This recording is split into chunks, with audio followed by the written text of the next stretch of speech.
Well, hello, everybody. It's the Blandon Foundation, and Allison and Sean on the line with Carol Russell from Russell Herder. We're so excited to dive into the Rural Pulse and so glad that you guys could join us. Thank you.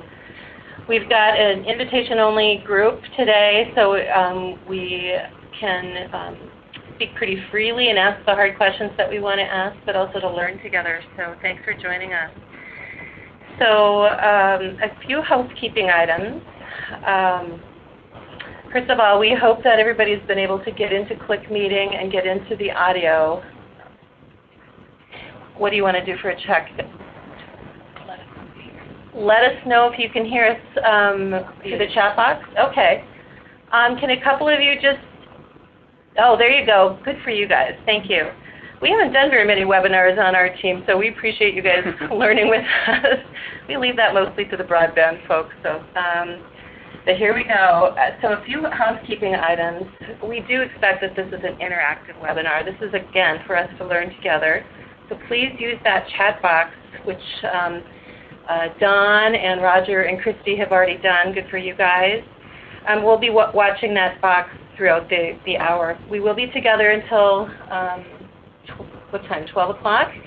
And we'll leave plenty of time at the end for questions and answers, at least 10 minutes. And what did we decide, Carol? How are we going to do? We want to collect questions at the end, right? Yeah, I'd say if you have questions as we go along, go ahead and submit them, and then when we get to the end, we'll do our best to answer them all. I just want to be sure we get through all the information. Yep, super. So again, this is Allison and Sean. I'm the Director of Communications for Blandon Foundation, and we're just so pleased to have with us here in Grand Rapids, sitting right next to me at the Blandon Foundation. We've got Carol Russell she's the CEO of Russell Herder.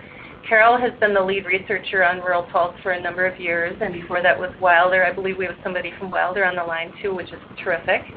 Blandon Foundation has been doing the Rural Pulse since the late 90s, and we started doing it as a way to really get a handle on what was happening in rural, and because the narrative in the state at that point was that rural was dying. You know, things were pretty tough for rural, and Blandon Foundation set out with others to see where is that energy, where is that optimism, or do we really need to be that worried? And indeed, we found a lot of strength, a lot of optimism in rural, but also some issues. So we've continued to do that, surveying about every 3 years since 1998, I think, is the first year. And so, again, in 2016, we surveyed, and we were trying to get ahead of as much of the election as we could, so we surveyed last spring. For a number of reasons, we're still communicating out that data, but funny thing, the election has given us another reason to dive deep into this data and to see where we might have some enlightenment available for others. So here we are. We're really excited to do this. So I am going to turn it over to Carol. Do you want to, Carol, just can you remind us what the study purpose is, or do you want me to do that? Yeah, no, I can do that. Great. Thank you, first of all, and good morning. This is a very significant study, and as we'll be talking about, it's actually an amalgamation of a number of different studies. Really, our intent with this one and past iterations has been to understand the opinions and priorities of Minnesota residents, and also to compare and contrast those issues over time. We want to see, have things moved? Are they holding pretty static? And you're going to see some interesting things along those lines. And also just to look at any emerging trends or unmet needs that are out there. And I think we have some of both of those things. As I mentioned, there are actually 6 studies that are a part of this. The foundation home area, meaning the greater Grand Rapids, Itasca County area. There is a cultural study of rural individuals of color. There is an urban Minnesota, a rural Minnesota. There's also a study that we do each time with the Blandon Community Leadership Program alums. That has been very interesting, and we have included a couple of slides on that. And also this year we added a special section on millennials to see if there were differences in their opinions, and we'll be sharing some of that with you. Okay, let's get going. Largely what you're going to be seeing is the data that came from the rural-urban study, although we do have a few slides to give you some depth in some of those other areas. We surveyed 1,144 rural Minnesotans and 450 urban Minnesotans. Last time around, in 2013, that was the first time we included urban Minnesota. Just to make this really clear so everybody is aware of this, when we say urban, we're not talking about just the Twin Cities area. We're also including Duluth, Mankato, Moorhead, Rochester, and St. Cloud in that terminology. So when you see that relationship between urban and rural, just keep in mind it's including those larger cities as well. Okay, let's talk about the economy first, because that, again, was something that was really a dominant body of thought among the people that we talked to. We asked how rural Minnesotans feel about the economy compared to a year ago. 31% said it's better, 49% the same, 18% worse. When you compare, though, rural and urban opinions on that, urban Minnesotans have a stronger feeling that the economy has improved. You'll see that thread through a number of different data points in our discussion today. Also, if you look over time, you can see that we do see improvement for the better among rural residents. 31% saying now they feel that it has improved. So there has been an uptick since previous years, 2010, when it was fairly low. Who's most confident that the economy has improved? We did a deep dive in many different sectors, and in this case, men ages 25 to 34, higher incomes, the central part of the state. And that's really interesting, because last time around, central Minnesota had the strongest sense that the economy was very poor for a lot of different reasons, and so we were glad to see that has improved there. Has your household income increased, decreased, or stayed the same? Pretty flat, actually. When you look at year over year, 33% said that it had increased, their household income increased, which is exactly the same as it was last year. However, again, you see the difference, that divide between rural and urban. Urban is much more strongly saying they feel that their income has increased. Maybe I can pause this for just a second. Can you go back to the previous slide, Sure. Ellie? Yeah, thanks. You want to explain, so these would be numbers of who was surveyed for this chart? This is rural residents only, Okay. And it's a year-over-year comparison. Thanks. Okay.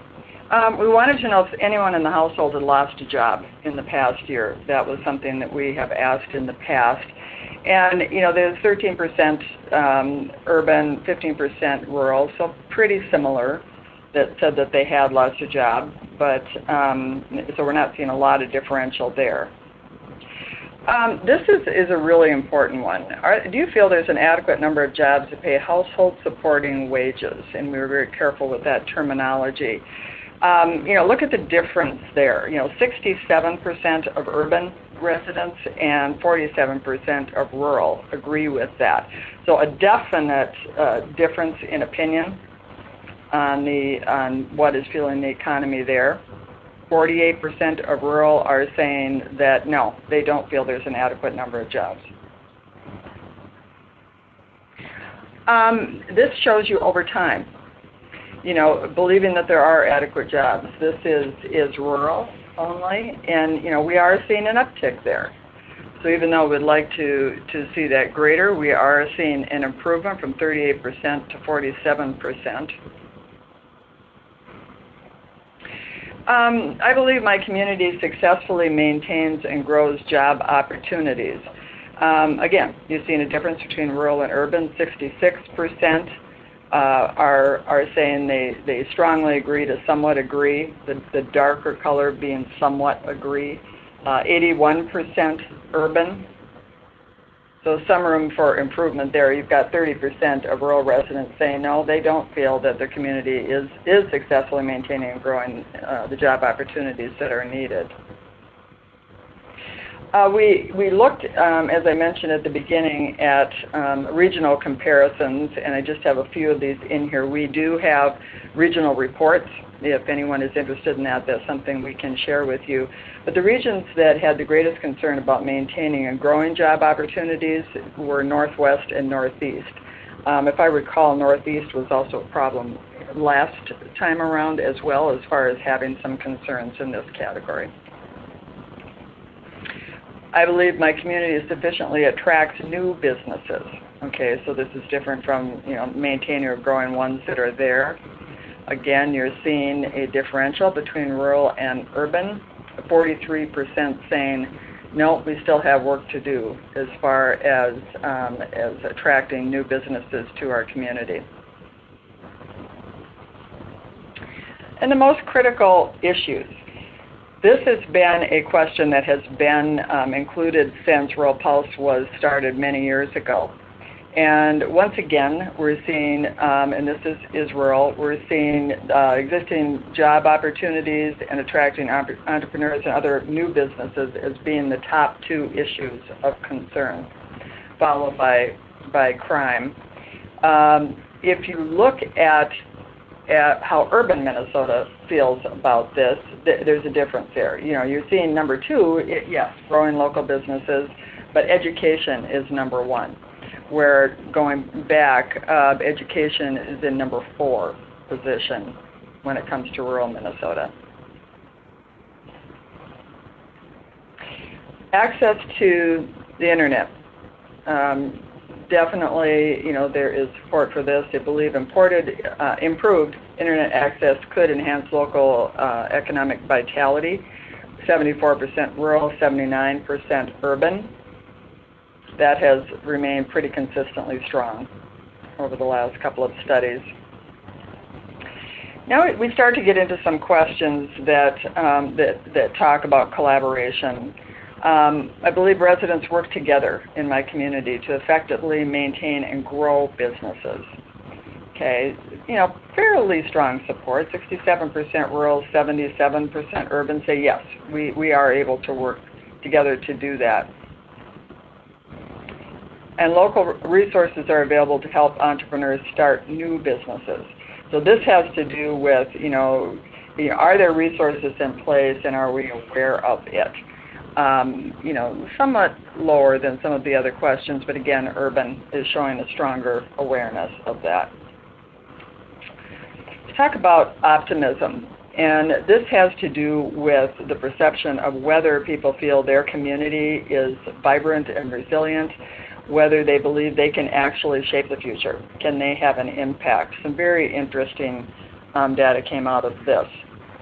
I believe my community is a vibrant place to live and work. Now, we sometimes get asked, well, how do they interpret vibrant? That is a self-defined word.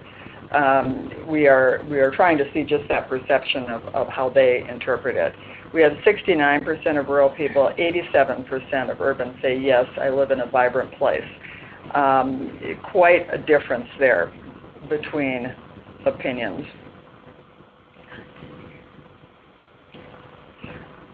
And here you see the shift from 2013 to 2016. There's a 13% decline in rural Minnesota as far as strongly agreeing that they live in a vibrant place, live and work there. We are strong, resilient, and able to recover from difficult situations. Certainly, a key indicator in community health. Between rural and urban, 73%, 83%. So, at least 3 out of 4 are saying, yes, I do feel we can recover should there be adversity. And that may be reflective of the fact that, we are seeing some things, improve in some of those areas, and that may be why they feel that way. But do they feel ownership of their community and a personal ability to contribute to its future? 61% rural, 71% urban, so some self-empowerment things going on there. 35% of rural residents saying, no, I don't really feel like I can do much to improve this situation. This is one slide, and we just have a few in here, that compares rural Minnesotans at large with alumni of the leadership program. We were interested to see feeling ownership of the community, feeling they can make a difference. Is it different among those who have gone through the leadership training that the Blandin Foundation offers? A significant difference there. 18% at large, 45% of those who have completed the program say, yeah, I think I can make a difference. I think it speaks real strongly to that experience that is gained and the sense that they can actually put it to work. I'm able to make a positive community impact. 78% say, yes, I feel that I can, and this is rural at large. 19% say, no, I don't really think I'm able to make an impact. And again, we're looking at alums versus rural Minnesotans at large. So another strong testament to that type of training and experience. There's a difference in, there's quite a bit on that slide, so I'm going to keep it there for a minute. Millennials versus all rural residents. Now these are millennials in rural Minnesota. Can we describe who those millennials are? What was the ages? 18 to 35 maybe? I believe so. Yes, I think that's what we had. And yeah, 18 to 34, I believe was correct. We wanted to see if there were some trends going on there, and we definitely see that. And this is just, we just have a couple snapshots of this. But this feeling that they can contribute to their community's future. Rural residents at large, 61%, millennials, 56%. So not quite as confident that they can make a difference. And also, feeling that their community is strong and resilient, a little less confident in that regard as well. There's some things like this that hopefully are going to be good data points that can be taken further at some point at a community level to start a discussion about something like this with younger residents. Collaboration, we saw a little bit of that in the previous slides, but we wanted to dig more deeply in, our community residents working together to move across their differences. My community works together effectively to address local issues, and this is the rural response. 73% say, yes, we are working together well. 23% disagreeing with that. And who's most positive about that kind of collaboration? Men, business owners. Who's least positive? Again, you're looking at those younger ages. In this case, it was the younger end of the millennial spectrum. Lower income, southwest, northeast, central regions are generating less support in terms of feeling like, yes, we're all working together. Doesn't mean it's profoundly negative, it's just on the lower end of the spectrum. And quality of life. Most Minnesotans are optimistic about their community, which is a good thing to see, and they believe there is equal access to services. This is also a long-standing question of Rural Pulse. Do you feel the residents in your community have equal access to essential and basic services? You can see the difference there between rural and urban. Some difference, not profound, but some difference, feeling that, by and large, people have access to what they need. There are some, a little bit of difference depending on what we're talking about, which you're seeing here. This is the rural response. I believe our community is doing a good job in, and then we have various options here, caring for the elderly, educational opportunities, etc. If you notice at the lower end of the spectrum there, as far as feeling that that the community is performing well, is public transportation. And again, attracting entrepreneurs and other forms of new business. That is a theme we saw in 2013, and we're seeing again this year as far as some concern that we're not doing all we can. I believe the quality of life will improve over the next 5 years. Another long-standing question of Rural Pulse. Pretty optimistic. You have 72% rural, 82% of urban saying, yes, I am confident that quality of life is going to improve. And here you see some of a comparison. It's holding pretty close, a little bit of an uptick, but pretty consistent. And also, kind of a similar question. I'm optimistic about the future of my community. Again, pretty high numbers, 74%, 84%.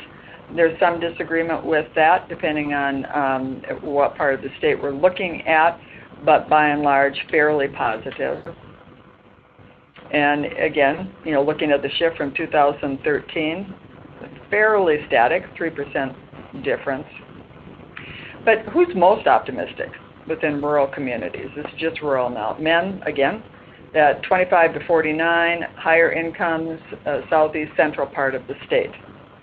So, gender plays into this, age does, certainly household income. This is a really interesting part of the study that we have asked over the last few years, wanting to know, do rural residents feel that their voices are being heard? I believe the needs and well-being of rural communities are as important to legislators, policymakers as metropolitan areas. 69% say absolutely, 57% of rural. So you have, 34% of people in rural Minnesota saying, no, I don't think that we're being heard, essentially, and another 9% being unsure. It's very interesting to think about, did this play into voting this time around in the election? Oh, yeah. Because we've talked about this for a while. Yes, and there's another slide here that you'll see that ties into this. Look at the difference there. Between 2010 and 2013 in rural Minnesota, there was a 9% increase in people feeling that they were being heard. We went down 4% this time around. But here's the other one. In rural Minnesota, the importance of supporting political candidates who address rural issues. 89% saying, absolutely, I need to do that. Now, again, you look at the election, did this play a part in it? It from at least my perspective, I think that, what you're seeing in here and that 30-some% saying that they weren't being heard, it's like they feel that way and they're likely taking action, which probably plays into things. Changing landscape. We all know that rural Minnesota has changed a great deal over the years. When we look at the cultural composition of communities across Minnesota, do you feel your community is more diverse, about the same, less? You're seeing 53% of rural, 66% of urban saying, yes, I feel that it has become more diverse. But just, facts aren't enough here. We're trying to get into perceptions as well, which is where it really, I think, gets very interesting. I believe my community is a welcoming place for people of all backgrounds and perspectives. Quite a significant percentage are saying yes, whether we're talking in rural or urban areas. And this shows you the shift between 2013 and 2016. So even though it's pretty positive, there is an 11% decline. We don't know what is fueling that, but I think it is certainly worth noting because it's not a trend we necessarily would want to see. The community is a welcoming place. Again, we're seeing pretty strong support there. The community embraces differences, whether it is ethnicity, sexual orientation, religion, nationality. So you can be welcoming, but are you really embracing differences actively? 69% rural, 81% urban, saying, yeah, I think we are. You're not seeing real strong numbers on the strongly agree. Obviously, would like to see more in that area, but it still is largely positive. But when you look at the difference between millennials on those questions, not quite as much confidence. They're fairly close numbers, but there is a difference between younger age groups in terms of how they feel their community is doing in terms of being welcoming. Looking at this difference, it's 69% rural, and this is rural and alumni, okay? So 69% of rural, 51% of alumni say we embrace differences in our community. So this is one where the alumni are less confident.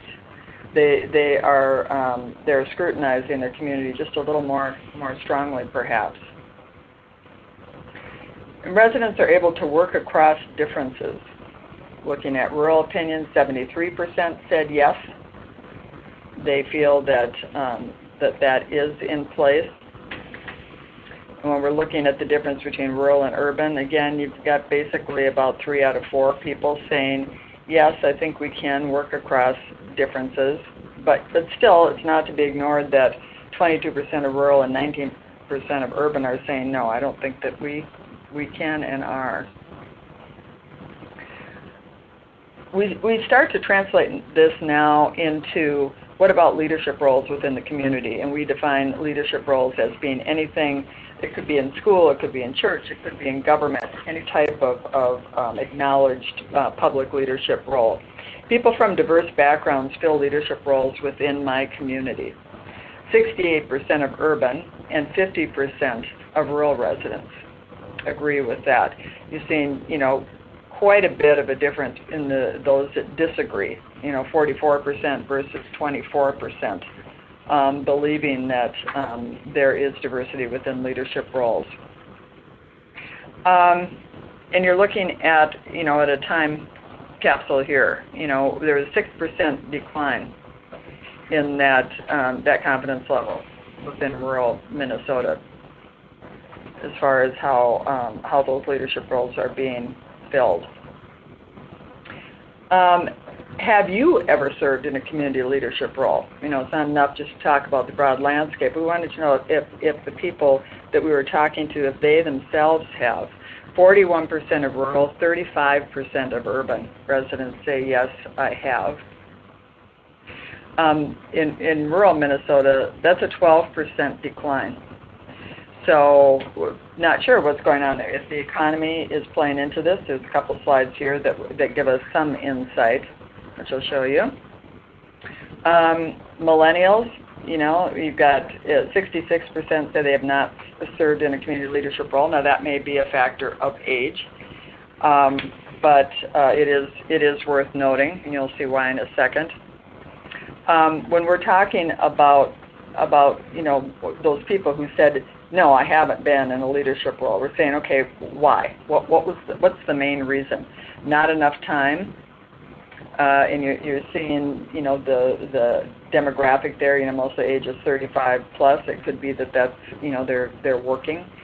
No interest, particularly in that younger demographic, lower income. But look at number 3, wasn't invited or asked. And this was also a very interesting finding from 2013. You have the younger people and lower incomes that say, no, I haven't been asked, that's why I'm not doing it. And another fact that came through last time around too that was very interesting, would you consider serving if you were asked? Okay, so some of these people are saying, well, no one's ever asked me. Okay, among those who haven't served, would you consider doing it? 62% said they would for sure or maybe. So of those who are not serving now, there is a talent pool there potentially of people that just have not been welcomed into that environment. Who is likely to consider serving? Women, 25 to 49, higher incomes, business owners. And look at millennials. 32% said yes, 40% maybe. We saw hints of this last time around too, as far as, again, that, potential leaders that are there that are maybe feeling a little disengaged. If you think back on those, the numbers about, I don't think I can make a difference, well, maybe they're not being asked. Just my opinion, when you look at this, it suggests that there's an opportunity there. And migration. this is also been a very important part of the study that we have followed closely the last few years. You know, I'll give you the specifics on that. Do you expect to live in your current community 5 years from now? You know, most people do. But you look at 17% of rural, 21% of urban saying, no, probably not. Who's least likely to stay? Okay, you've got the 18 to 24. You can see a regional breakdown at the lower end of that chart, fairly close numbers.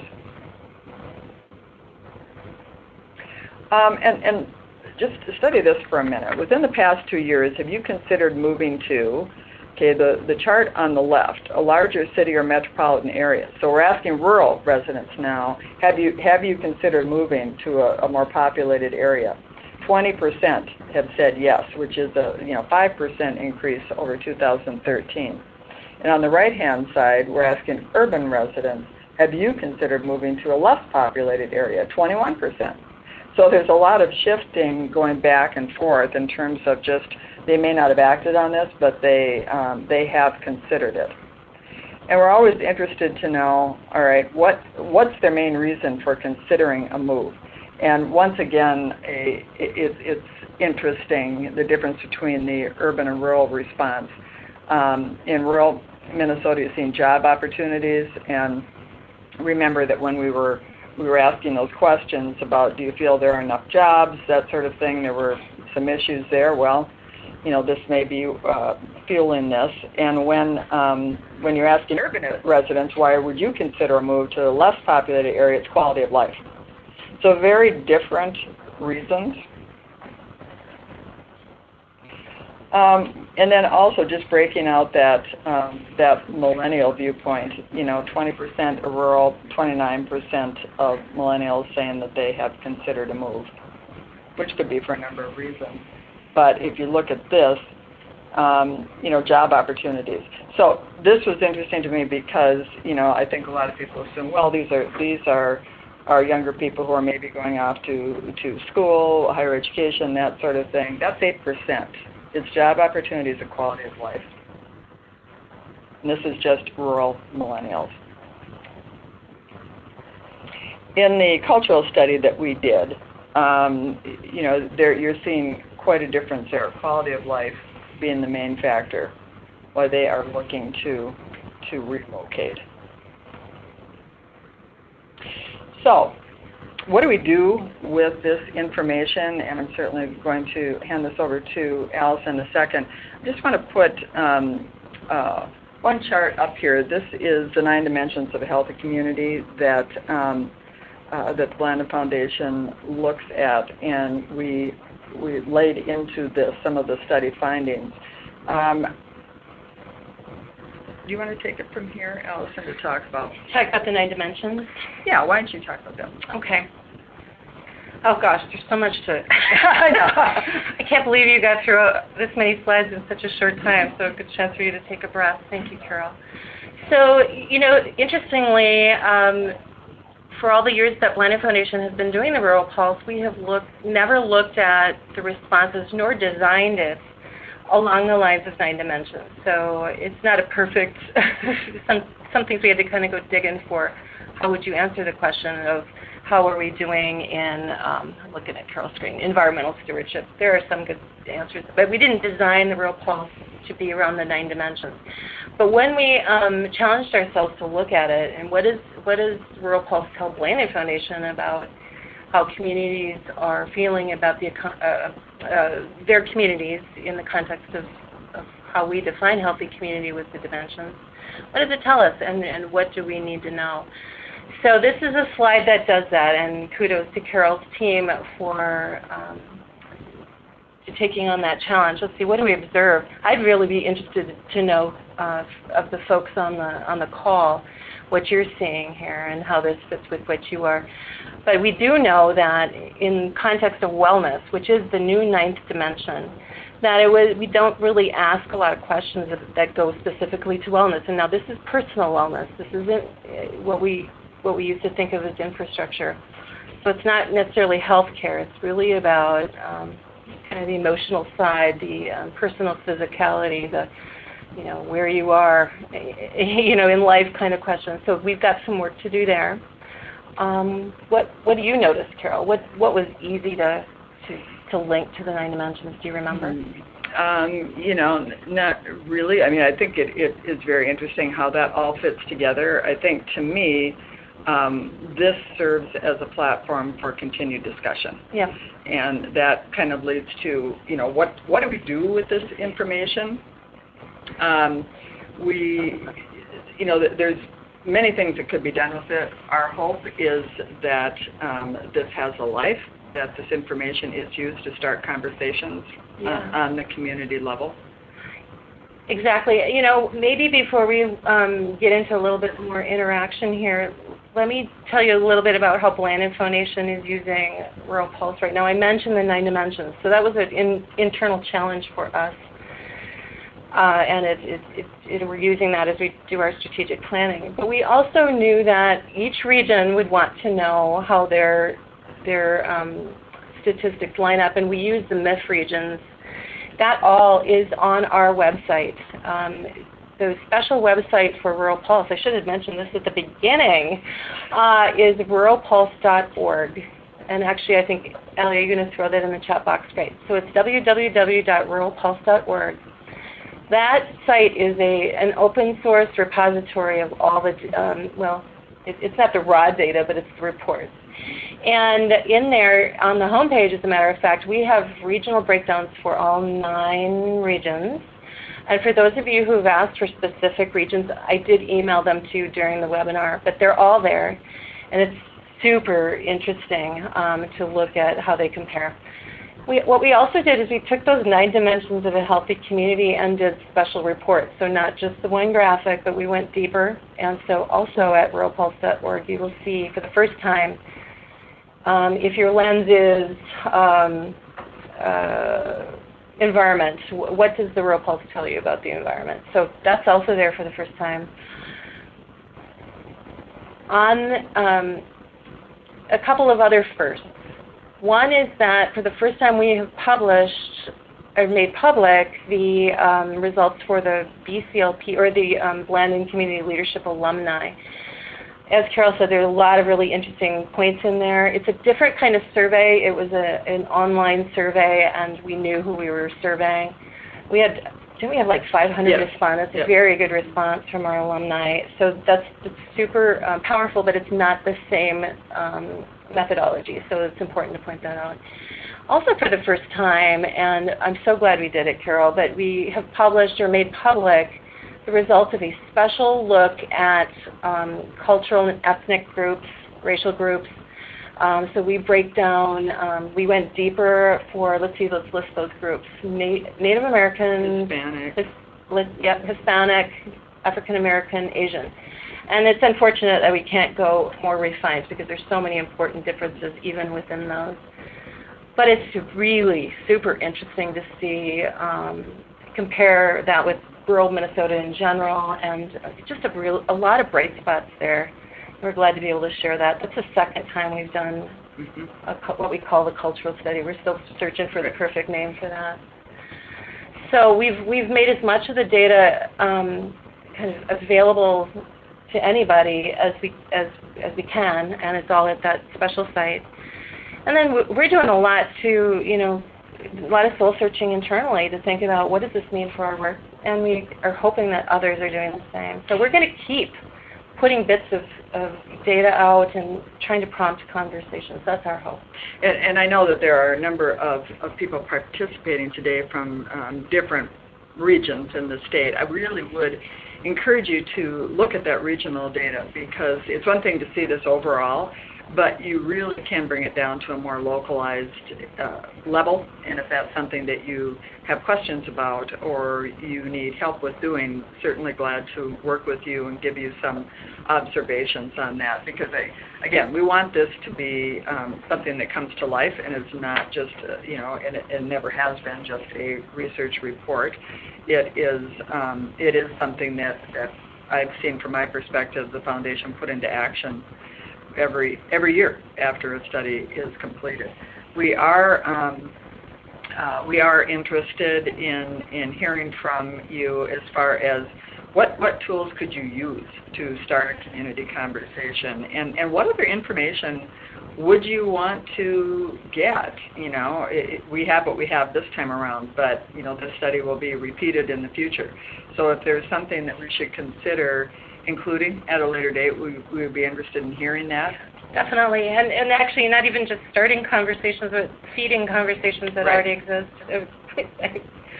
We all don't need to be doing new convening every time, we know that, although we like to try.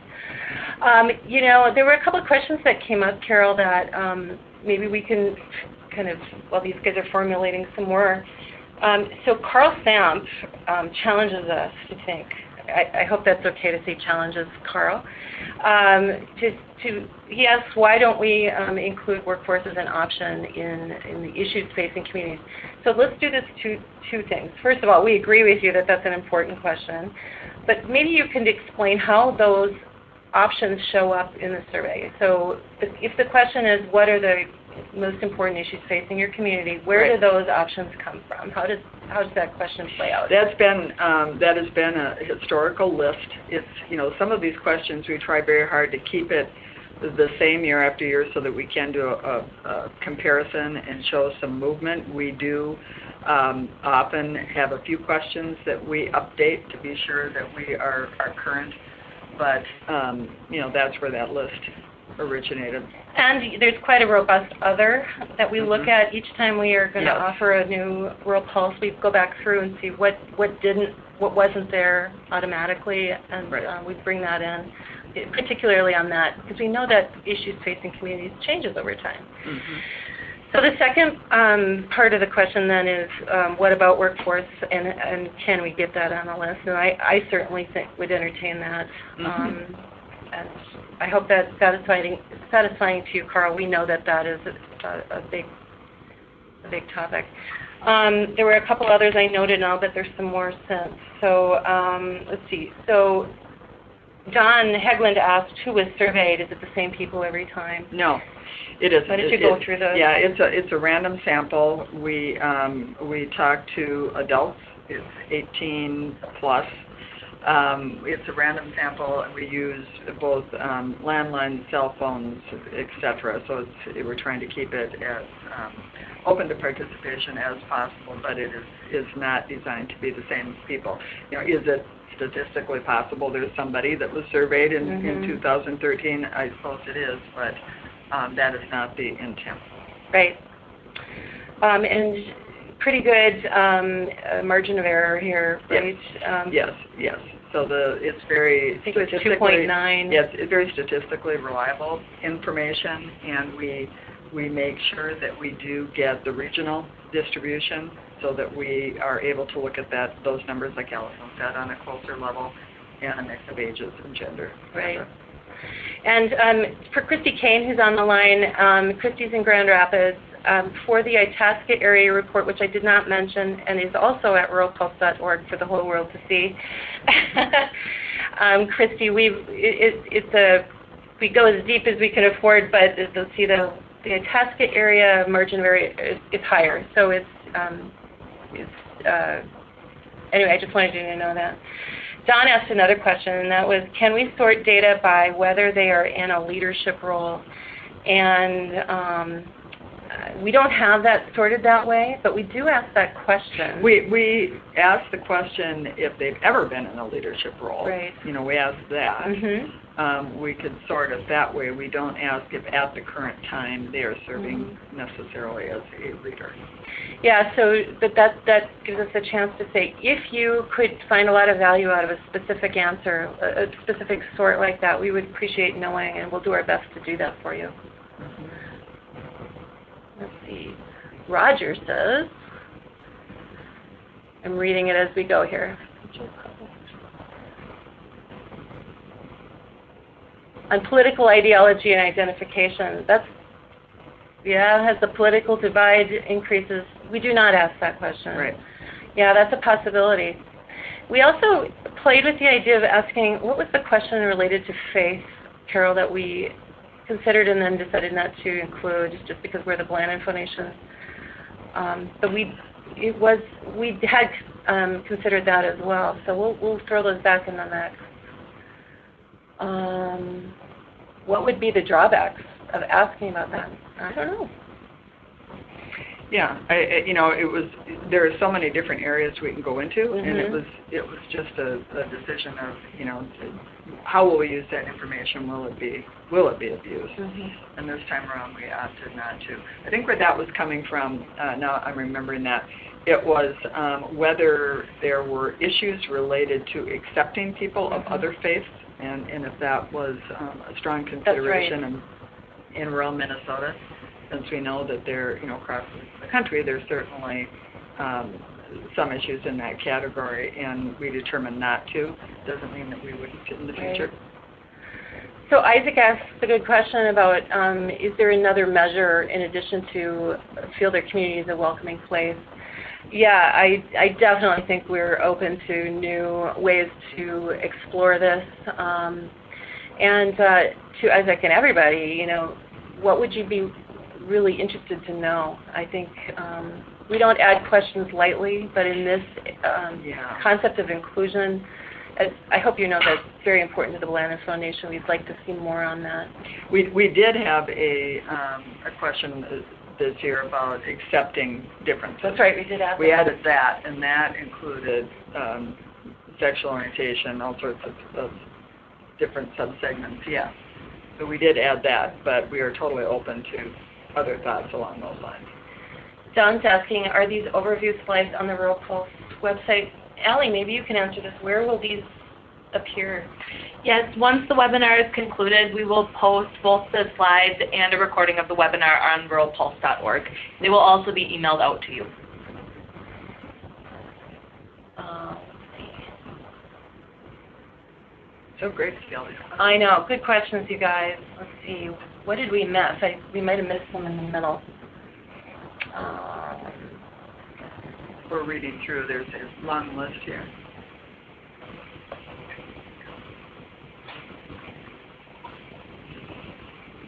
Looks like a lot of them we have answered. We've answered most of them. Okay. Through email. Oh, Don is.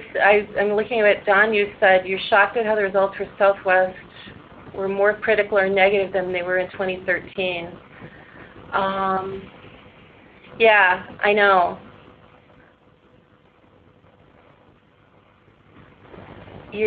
I'm just trying to sort out. Are you? Do you think that runs contrary to other data that you have, or other information that you have? While she's responding to that, I can say that I recall we saw some of the most positive increase was again in central Minnesota, on the jobs front, economy, that sort of thing. So that was also while Don's post is loading, I really noticed the differences in northwestern Minnesota. So while most regions of the state, jobs or economy of some kind are so obvious, there are frustrations there. In northwestern Minnesota, safety was also a very important piece of, and we haven't had a chance to dig into that, but if anybody was on the call would like to comment, that's an outlier.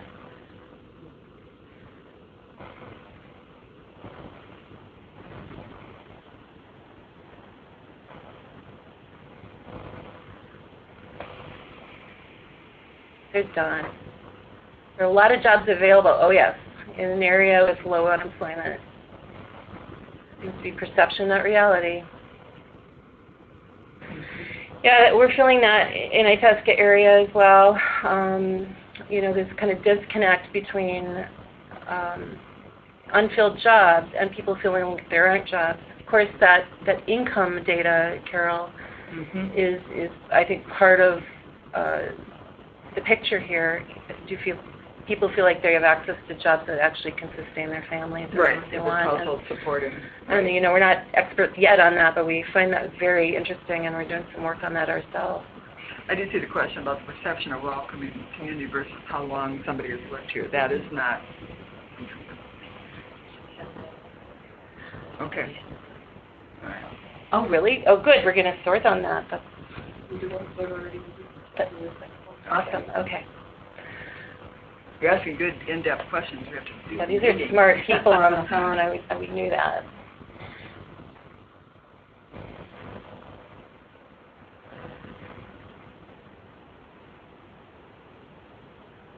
Thanks for the response, Roger. I wish we were in person having this conversation. I know. It would be so fun. And maybe we need to.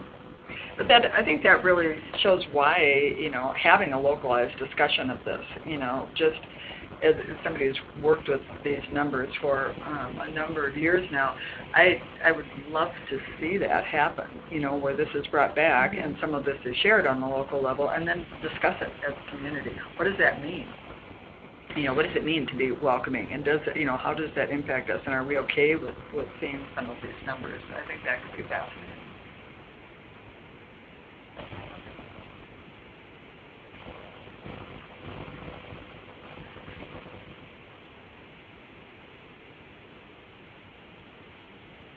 Don, we're waiting anxiously to see your question. It hasn't posted yet.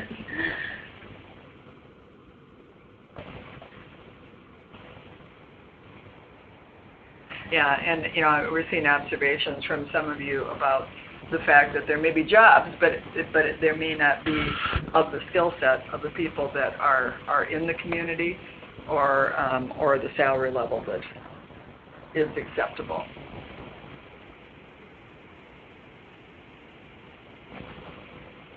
An interesting question about how do we engage stakeholders to have the conversation. I can't imagine a single way to do that. Like I said, we're interested in conversations starting, but also to feeding what is into data into conversations. And big kudos to Ben Winchester for his work to bring data to the conversations on migration and others. So data is a big help, and it's our hope share as much of this data, or shared in a way that can be used. If you have thoughts for us on what we could do, but I think you go for it and help others see the conversation you're having, so that they can do the same, or they can inform yours, and vice versa. Do you have ideas, Don?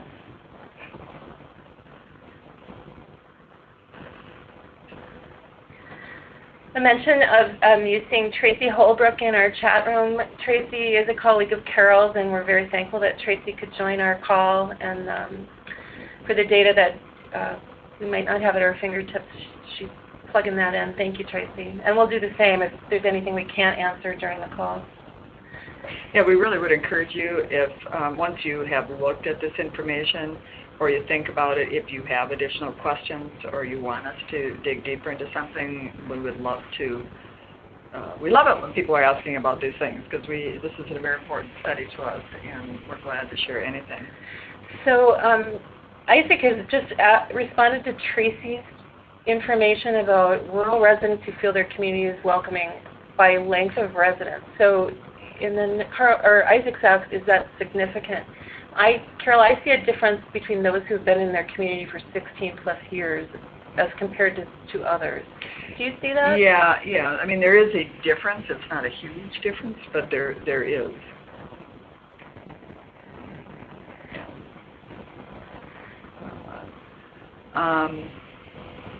This is very interesting. Carl provided a link to a McKnight Foundation. Yeah, this is Knight Foundation. Or Knight Foundation, excuse me, about why people live and stay in the community, and open, welcoming community is one of the big reasons.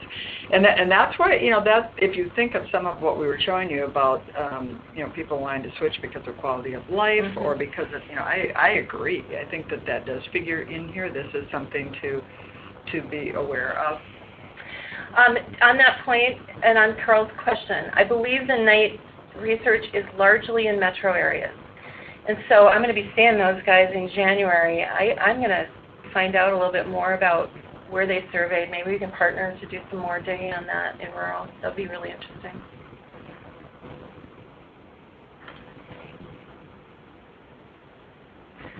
We've got just a couple minutes Yeah. left. If there's any last questions from anybody?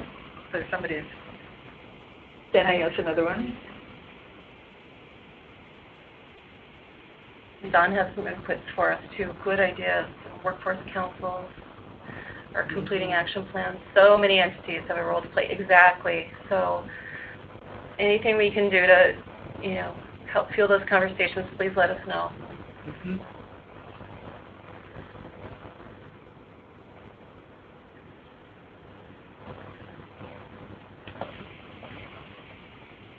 There was a question, and I'm looking at Christy Kane's name up there, and I know that Christy has done quite a bit of work with people who are older.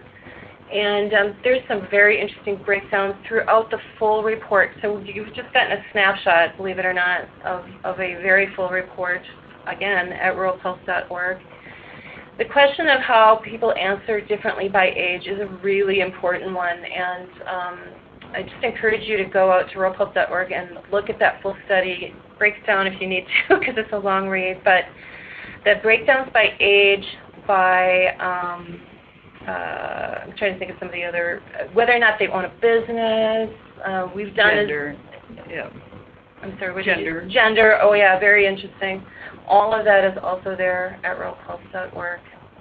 Yeah, there is also greater information in there about the perception of education, for instance, of who feels, how do people feel education is supported in their community, and whose primary responsibility is it? Is it the government? Is it not? And there's some trends that have been shifting there as well, and you can look at that by age group. It's so I think it's things like for school districts who are doing their strategic planning. There's absolutely information in here. I would argue if it's businesses, economic, developers, healthcare for sure. There are a number of things in here, so I just would very much encourage you to use it as you can, but then also refer people to this data that in your community that may find it useful. Well, I think hey, we did it. It's 11:57 by my phone, and I think that we have a few threads to follow up on, which we'll do by email. And just a big thank you to you guys for engaging with us on this topic. And we are going to we have recorded this, and so we look forward to sharing Carol's presentation more broadly. If you'd like to have a conversation and go deeper into the data, just drop Blandin Foundation a note, and my email is arahcan. Oh, Allie's going to type, but thank you, Allie. at blandinfoundation.org. It's also on the ruralpulse.org website. So don't hesitate to throw specific questions. We'll do our best to answer everything we can. So have a great day, you guys. The sun has finally come out in Grand Rapids after a rainy morning. I hope the same is true for you. And we'll see you soon. Thank you.